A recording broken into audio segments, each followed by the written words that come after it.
It's been over a year since the most recent anti-Chinese rhetoric started with COVID, but this was certainly not the beginning. 1901 saw the White Australia policy enacted, in part a response to the resentment by white miners held by the success of Chinese miners on the goldfields, further entrenching systemic racism on top of colonial invasion and genocide inflicted on First Nations people.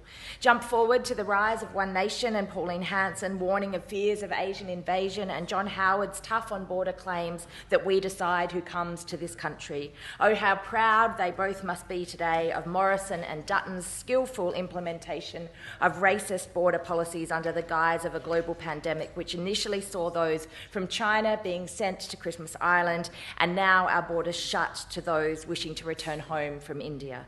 We must focus locally and globally on rebuilding our commitment to international solidarity and re-strengthening our efforts towards an activist-led peace movement.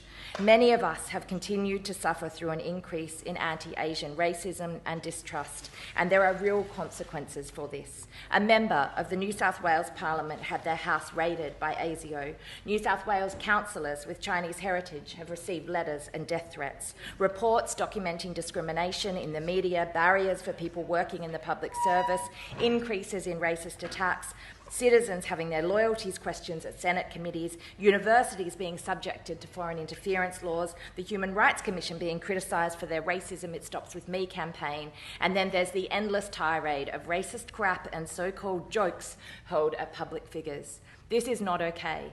The message from many at the Stop Asian Hate Vigil that I joined recently outside Customs House in Sydney was clear. We will no longer be silent.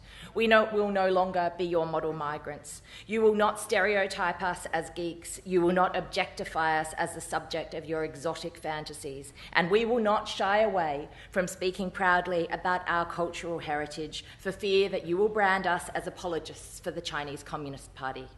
On top of this racism, but absolutely connected to it, we are seeing the emergence of an alarmist warmongering narrative, in some cases being driven by those who will directly profit from shifts to a war footing.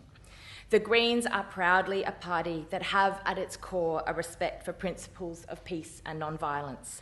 We abhor the militaristic pronouncements by the likes of the Home Affairs Secretary with his appalling drums of war rhetoric, or the not-so-confidential briefing to Australia's Special Forces soldiers last year. This Cold War rhetoric and the anti-China posturing is dangerous. It serves political aims and fans racism at the expense of well-considered diplomacy in this country and around the globe. We on the left have an important role to play in cutting through the propaganda and the anti-Chinese sentiment. We need to be pushing for an independent foreign policy that enables us to advocate for a realistic approach to China-Australia relations. And we must remind people that while Australia has long hitched a ride on the US's coattails when it comes to foreign policy, that means we have shamefully followed the US into every single war for decades. We must be at our core anti-racist in our approach to all that we do, and that includes how we talk about and what we do when it comes to international relations and to China. It's not easy, and there are many complexities to negotiate, but if we vacate this space, if we leave it to be open and be filled by hawks and those posing as doves who claim to care about human rights, but when you scratch the surface below, find a disturbing mix of white saviour complexes and entrenched fear of yellow peril, then we will have lost. Let us be inspired by the peace activists and the anti-racism campaigners here and around the globe, past and present. Let us remember the actions of those that have inspired us and continue to take a strong commitment to international solidarity, to peace, to non-violence in our local communities and around the globe.